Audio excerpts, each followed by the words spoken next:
Now we are having our last panel discussion today. Think real-world adoption, entering a new era of applications. Let's see what insight will be sparked during this discussion. Please join me in welcoming Tina Liu, Head of Global Marketing of RISC, who will be moderating this session. Second panelist is Liu, Initiator of EthPadThai, an invisible garden software engineer at EF. Audrey Tang, founder of DRK Lab, Initiator of ShanhaiWoo. Peng, founding partner of Blockchain Builder Fund, founder of Stanford Blockchain Accelerator and BSS. The last panelist is Shun, co-founder of the MU. Welcome, everyone. Looking forward to your insight. Thank you.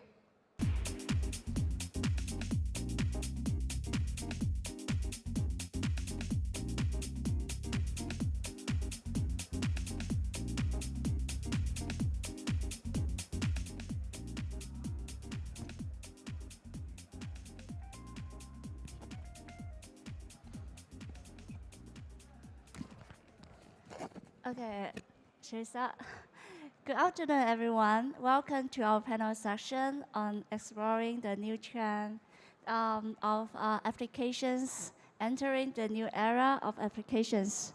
I'm Tina. I'm leading the global marketing at RISC, and we are ZK technology company that aims to bring ZK to every of the trends. So today I'm so happy to be the moderator here to facilitate the discussion. As we dive into the blockchain, we actually found ourselves in a very fascinating space where with the blockchain technology, we are able to see lots of decentralized applications available for us. And we know the technology is evolving very, very quickly in this space. That's why nearly each of the day we can see new stuff coming out from this space. So today we are going to explore the new trend of applications from different areas, different aspects. So I'm excited to introduce our panelists today. We have Leo, welcome, and we have Audrey, we have Kun and San. Welcome to the stage. So let's get started. My first question is that my question is that. It's okay, I'm nervous. What bring you to be here and up to be a developer pop-up city, a blockchain researcher, and also blockchain project developers? So how do you envision the future of Web3? And then what motivation bring you to this space?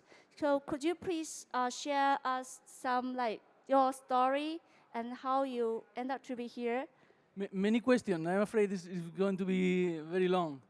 Yeah, I've been interested in Ethereum since 2017, but it was in 2012 when it made kind of click for me. I've been always in software engineering, in embedded, distributed systems, and this kind of stuff. In 2021, I kind of was reading stories in Reddit about people losing access to their mail account. And not being able to have, because the mail account depends on these very big companies, and perhaps they got hacked, and you didn't have anyone to have a recourse to. And then is when Ethereum, that I knew technically, made click for me, like all these things have become so important in our lives that we have to own them. And then is when I decided to kind of switch my career to Ethereum. Yeah, I don't know if that answers your question, yeah. And then I did the Ethereum Protocol Fellowship. I worked a bit for Prism. Then I work at PSC in zero knowledge proofs, tooling for developers, and I'm working now in the testing of the consensus protocol. Yes. And you were asking something else. What's your motivation to be in the industry? Yeah, I think this is the future. Like, we need to own our digital assets, and it has to be in a decentralized way, because otherwise it's not really, we don't really own them. They are too important to don't own them. So we need a really decentralized platform to have digital ownership. I think that's really key. Yeah. Yeah. Thank you. So you are a decentralized believer. Yeah, 100%. So Audrey. I'm Audrey, the founder of Dark Lab, and I have been in crypto area since 2015, and started from 2017, supporting the whole Ethereum community. We're doing a lot of things in Ethereum community, and also we founded Dark Lab in about 2021. We have venture studio, but what we do more important is that a lot of blockchain education, especially in Ethereum ecosystem. And the one thing is that about the Web3 Scholars Conference to bring more scholars and awareness about the cutting-edge research in each area since 3 years ago. And also lots of professors, they're doing a lot of research on the post-quantum, also be figured out from the post-quantum Ethereum. Yeah, that's very important. And also, from the last three years ago, we started the pop-up cities, ShanhaiWoo. And I think ShanhaiWoo is also the first pop-up city inspired by Zualu after Zualu. And also for last year, the ShanhaiWoo hosted in Chiang Mai, and lots of the developers and from each area, and also Ethereum developers come together to think about what our future and how we collaborate and inspire more Ethereum Asia community. And I think the motivate that year, I think for Ethereum, it's the truly innovation is still in Ethereum application, in Ethereum ecosystem. Although we maybe have a difficult time during these years, but we could see still lots of truly believers in the whole Ethereum ecosystem, and lots of the developers and also product managers still trying to figure out what is a killer app, and that is the truly future year. Thank you. So Kun, what's your story? Yeah, sure. I give a bit background myself. My name is Kyung, and I was Chinese, but born in China, but raised in Argentina, and also American. So I'm Chinese, American, Argentinian. Yeah, I'll share a little bit more reasoning behind it, how it shaped my view and perspective towards crypto and Ethereum. So did a master program at Stanford University, and after that actually started a Stanford Blockchain Accelerator, trying to help some of the best founders from the Stanford blockchain ecosystem, like ranging from all different aspect verticals, like infra, ZK, research, DeFi, application level as well. Help a lot of projects raise more than probably 500 mil up to date. A lot of big projects came from the accelerator, Nexus, Holiday, Cadera, Peng, iPod, etc., etc., etc. I also teach a course at Stanford University on Web3 entrepreneurship, try to onboard the next generation top talent from university like Stanford.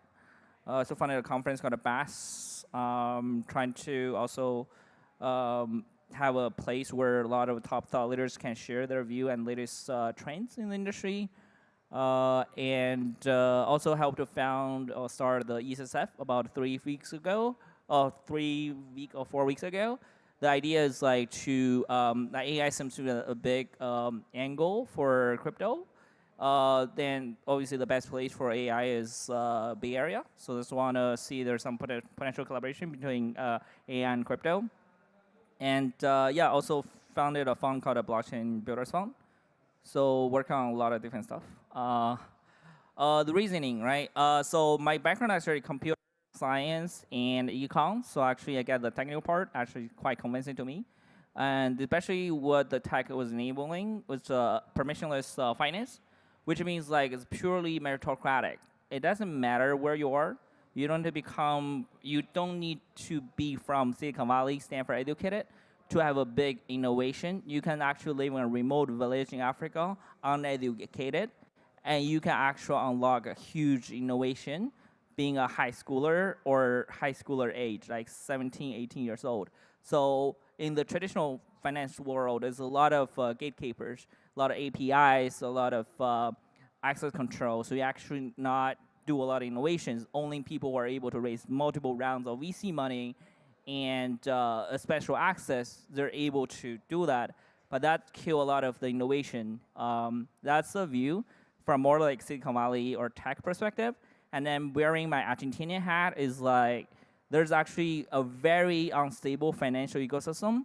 Just people have to rely something like more trustworthy than the government and the local finance, which is the case for crypto, to be able to manage their personal finances and to be able to have a more, I would say, financed or banked life. So that's opened up a lot of possibility for a country like Argentina, people living there. Thank you so much. San, how about you? Hey guys, my name is Sun, and yeah, so my background is kind of weird as well. So I was born in China, but I was brought up in Dubai. I lived in Dubai for more than 16, 17 years. I literally saw like a city grew up from a desert, and I got to know blockchain Bitcoin back in 2013 by a friend of mine, a classmate of mine in high school. He was from Syria, literally like a war-torn country, and then they were introducing me like how Bitcoin can help them to move the asset out and things like that. So I got interested, but I personally never really joined blockchain back then. And then I went to US for my higher education, studied social science, did a lot of modern day slavery, like rescuing child labor, work like that. And then later I got to learn about Bitcoin and Ethereum a bit more, about like how this technology is introducing a new system, a new trustworthy kind of a mentality and everything. So that got me really interested. So what I do the Moo. It's a block builder community that we focus around actual real use case of blockchain around the world. So basically we go to places like Argentina, Latin America, Africa, and we are considering to go to Ukraine maybe next year to see like those places have actual use case of blockchain, like DeFi, stablecoin, like privacy preserve protocols. So yeah, and this year we're gonna go to the World Expo to showcase blockchain and also the use case of blockchain around the world. So super proud of that. Thank you so much. So my second question is that I know majority of you are being a crypto nomad, and now I know most of you are organizing like pop-up cities in different countries, having events in different places. So here my second question goes to like, what is your top tips that when it comes to when you are organizing all these events, how are you going to like engage with local communities and plus to help the blockchain technology into real mass adoptions? So what's your tips? Yeah, I think first you need to understand depending on the local community, to understand the situation that can be very different in very different places, no? So, for example, like we were building EthPadThai, like if Thailand is a country that the government is pretty pro crypto, is not against crypto, and there is like many technical people. Perhaps the culture makes like there are less risk taker people in Thailand, no? So it took a bit more effort perhaps to find those people interested, no? And then if you were like, for example, in Vietnam, no, there are like many developers, but the country and the society is a bit more difficult to talk about crypto. So you have to take these things into consideration and understand how you enter, depending on the circumstances, the stage of advancement of the popular specific local community. If it's very developed, perhaps you have to do something more niche. If it's not very developed, perhaps you need to do something more generalistic. All that kind of thing, yeah. Thank you. So Audrey. Yeah, I think each region and each city have the hub of Ethereum community. Yeah, we have a lot of different kinds of Ethereum community around the world.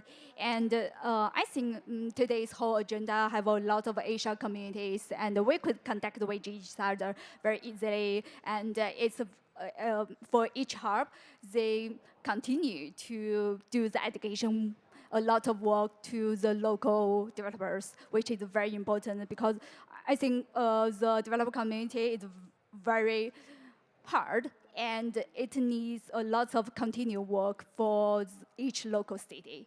That's why, but it's also a kind of maybe dirty work because you can't get money from them, and they are very struggle when they can't get a lot of money from no matter the foundation projects, and they are still in even not reach the break-even point.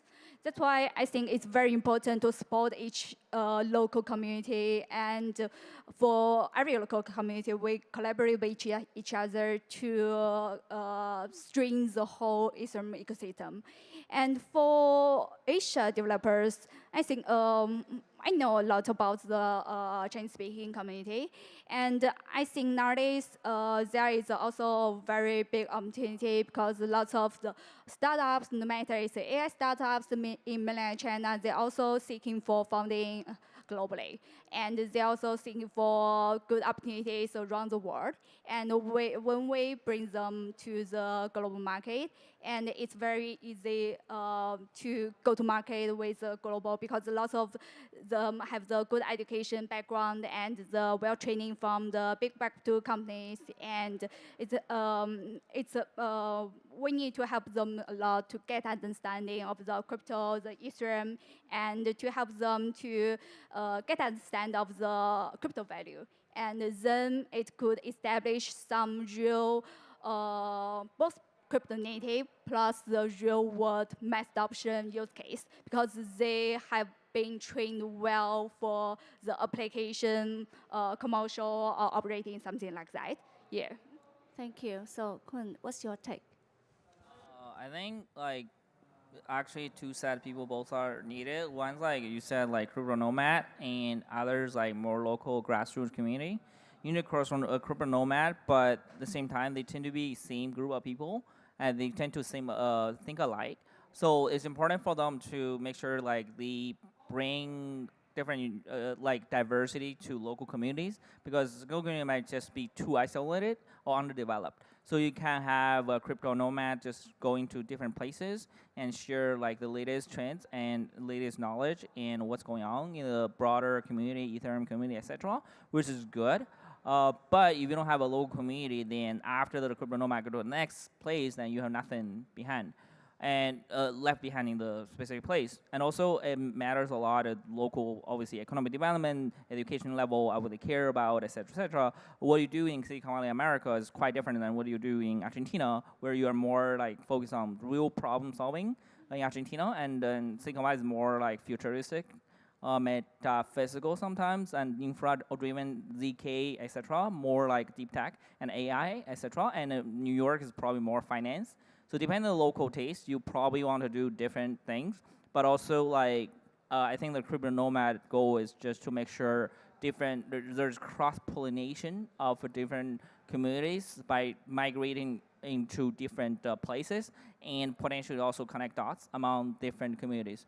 But also, they are important for them to educate and bring like new people in for the local communities. And it's also very important to be not only English-driven, because a lot of community, their English level is not very high, so you can't engage with locals if you don't actually just speak English, and it's not very engaging. So engage with local community where they understand local culture, local tongue, local custom, etc. is very important, and help them and empower them. I think that's kind of a goal for a good crypto nomadic kind of mission. Thank you. So based on our past experience, like doing pop-up city, doing events in Africa, in Argentina, and one thing we realized is that you definitely need to partner a lot with local communities.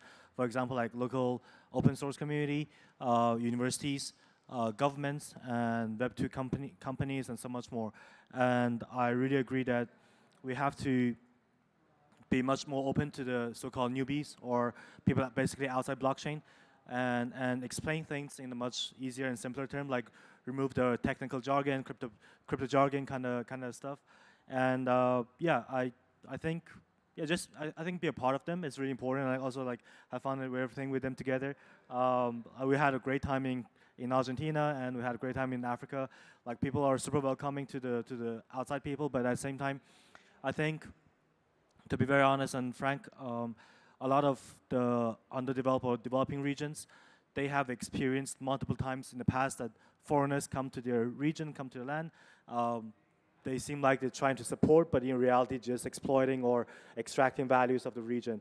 And for example, I was in Argentina, also like in Africa, I had the same conversation with local community that, like, what was your initial impression of us or impression of this project or this thing? And then they're like, we thought you're just another Asian Chinese scammer, or like trying to come here and sell your product, sell your token to our people, and scammers. And then after like staying together, getting to know each other, eating together, share food, break bread, I get to know that you guys actually really want to find change and find things. So that's like, I think, genuinely like communicate and also like being honest and spend more time and being friends with each other really helps a lot. It seems like really simple stuff, but sometimes it's the simple stuff that actually works. Yeah.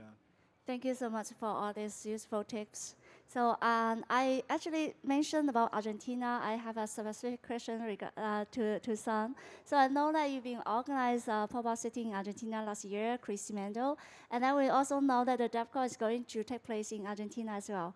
So could you please give us some, from your perspective, give us some insights of that local market, how it will look like, and then what kind of applications will be a bomb to the local market? And then for the projects, I also keen to know like what can we expect if we want to expand to Argentina markets. So could you tell us a little bit more about the local environment and the culture there?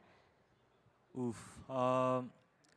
So for Argentina, I feel like based on the history of Argentina, I think most people heard about like how the devaluation of the currency, the instability of the government, and so many more.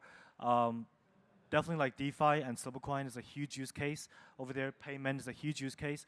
Like in Argentina, when I was there, like I stayed there for like almost 3-4 months over there in Argentina last year, and using the Visa like debit or credit card over there, it's not even stable. Like even using the credit card, it sometimes fails.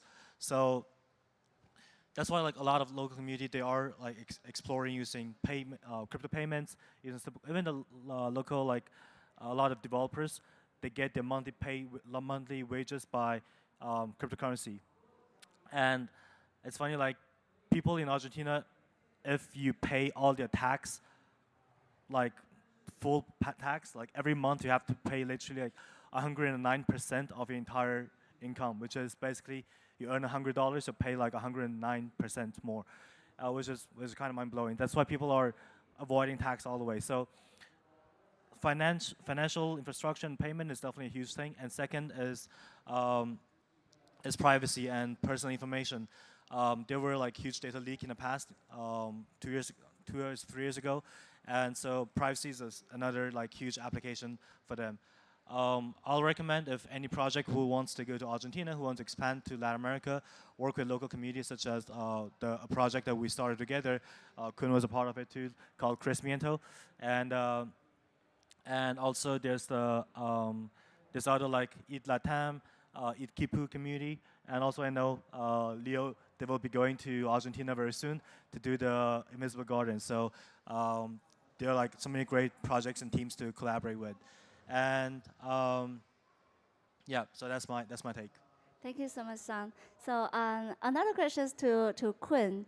Actually, I noticed that you've been like doing a lot of communications with Stanford University. So I know like university students is kind of like a very typical group that for the project party that want to target, and at the same time, the university students they are very eager to learn like blockchain technology and get involved within this industry. So what's your tips for what is the best strategy to target this group of people, and then so that they can gain the blockchain knowledge while the project achieve their marketing goal? So what is the strategy? Yeah, so yeah, I think for a lot of people like living in America, especially like Stanforders, there are a lot of opportunities. Like they can do anything they want. Probably for them, the least desirable outcome for a career is to work in Google as software engineer to make hundreds of thousands of dollars. So it's a lot of opportunity cost. So what we do there is just also if they don't grow up in a country like Argentina, they don't feel the pain. Because Argentinians actually feel the pain every day. So it's very easy for them to understand crypto. In Stanford case, it should be American or Chinese or European countries. So what we do is like we bring a lot of top thought leaders, give them a talk on different angles of crypto. We actually had a Vitalik with Dan Bonnet had a conversation about like 3 weeks ago, and several other thought leaders to share with the students what's possible, what you can build with crypto. So actually inspire them. And also, we actually help students to get or make sure they get an internship in crypto space, not AI space, so that they got more interest and to explore in the crypto space and build like a community. And also, Stanford is like it's like hundreds of VC teaching Stanford. Pitching to a VC is actually a homework. So that it's like just very privileged.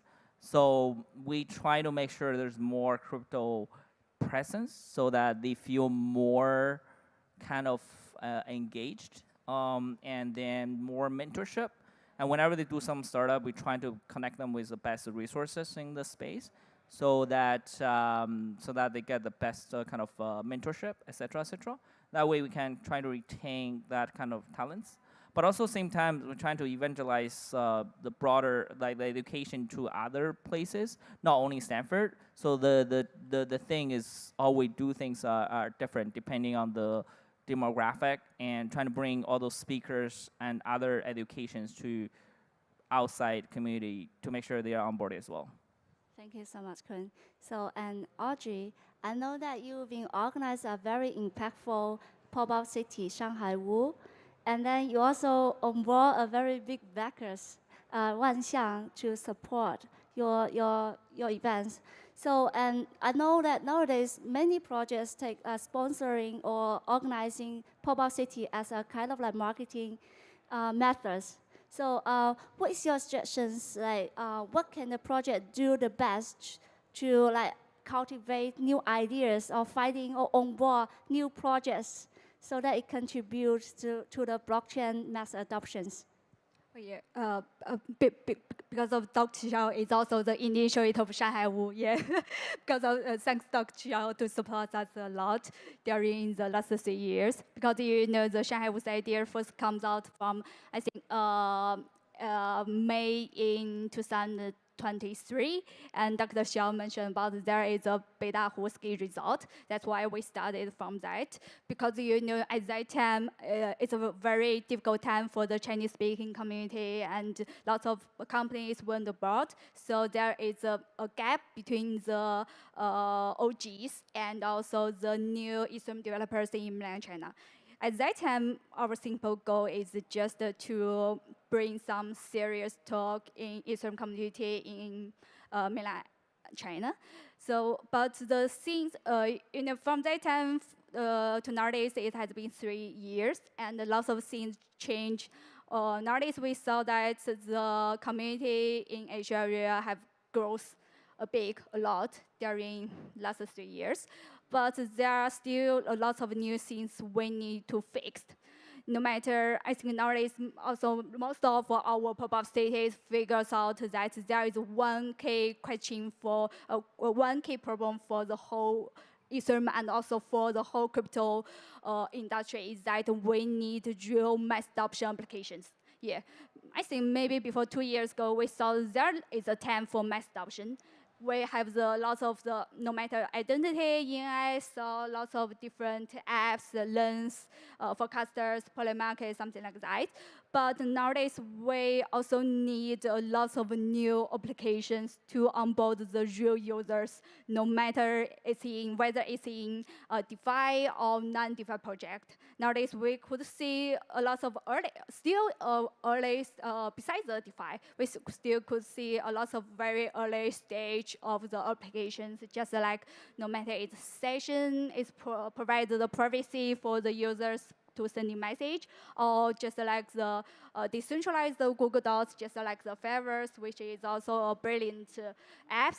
But they are still in a very early stage, and it still takes years to go to the real market, go to market, and to onboard the real world users. Yeah, but although I think maybe we are trying to we start the bear market, but it's also a very good time to build the real user applications to the world. And it's also a very advantage for the people that, especially for the Asia developers, because there are lots of well-trained developers from the big Web2 companies, and they get they get a well knowledge of how to onboard new users, how to go to market, the commercial side, and we need to teach them about the crypto scene and bring it together. Maybe we will trying to build some real mass adoption applications. Thank you so much, Audrey. So Leo, I know that you previously worked at a PSE team, and so you are developers. Now, I'm pretty sure you have a better understanding of the technology. So could you please share us a very interesting applications that we've been seeing in the last few months as a developer? Yes, but I want to mention from the things I said before, no, like Sam was talking about the importance of connecting with the local communities, no, and I cannot agree more. Like that's really important, no, for the case of Invisible Garden, we kind of try to engage with local communities, find a win-win for all. Like we offer kind of like their builders to come and they kind of help us select them, like we did with ShanhaiWoo and others. So I think that's like really good tip that Sang gave us there.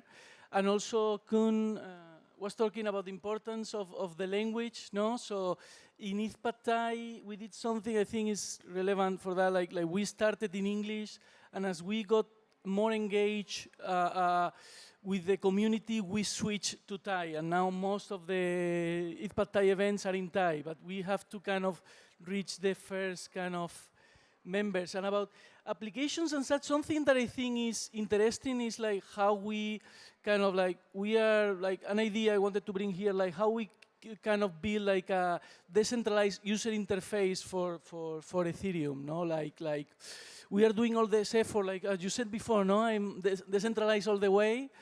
So it would be a lot of loss of value if most people are using Ethereum kind of like through crypto banks, no? And there is like technically most of the barriers for using as a user, using Ethereum in a decentralized way and being kind of overcome, like stable coins, cheap L2s, etc., etc.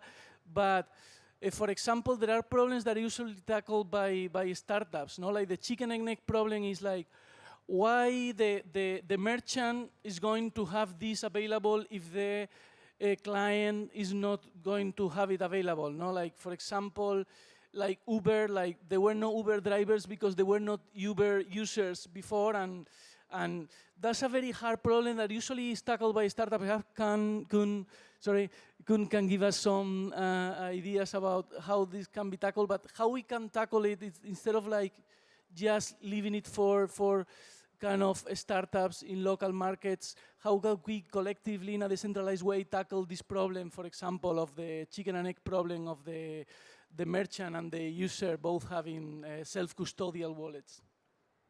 Thank you. And I also want to give the same questions to the rest of three. So could you please tell us one of the very interesting applications that you've been seeing in the past few months? Just one specific example. I think I just talk about the favors. I love favors. Yeah. Okay. It's more like a decentralized Google Docs. Okay. Thank you.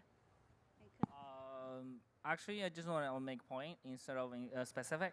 I think the next year, also within next year, I think something interesting will be happening. Because a lot of actually potential institutional adoption and PMF in America for Wall Street coming. So actually, it's quite interesting. We already see some interesting DeFi innovation like ETHAsia. But be even more interesting, you have a professional financiers designing DeFi products. Okay. On top of a programmer designing DeFi products. Okay, so it's innovation of the DeFi applications. How about Sun? Me, I think one of the things that really excites me I've been seeing is that certain countries, certain regions already using blockchain as the infrastructure of a nation.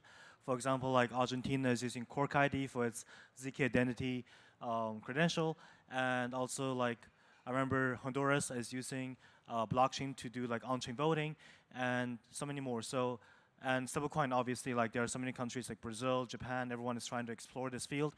I'm excited to see. I was like, another thing, like Elon Musk, earlier he mentioned that he wants to see that United States government to use blockchain to trace the government spending. So I do believe like next few years there will be more infrastructures or applications used by the governments for the nationwide infrastructure. So that'll be super excited. Thank you so much. Thank you. So I actually have lots of questions to ask more, but like time's up. So thank you so much for our panelists today for this insightful sharing. And then I hope you grab some ideas on the new trend of applications and also get tips on how to penetrate to the local market. And thank you so much for our panelists today. So that's all. Thank you. Thank you. Tina, and all of our you, Tina. incredible panelists.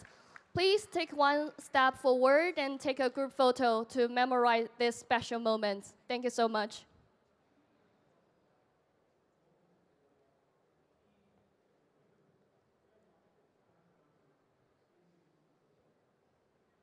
Bravo.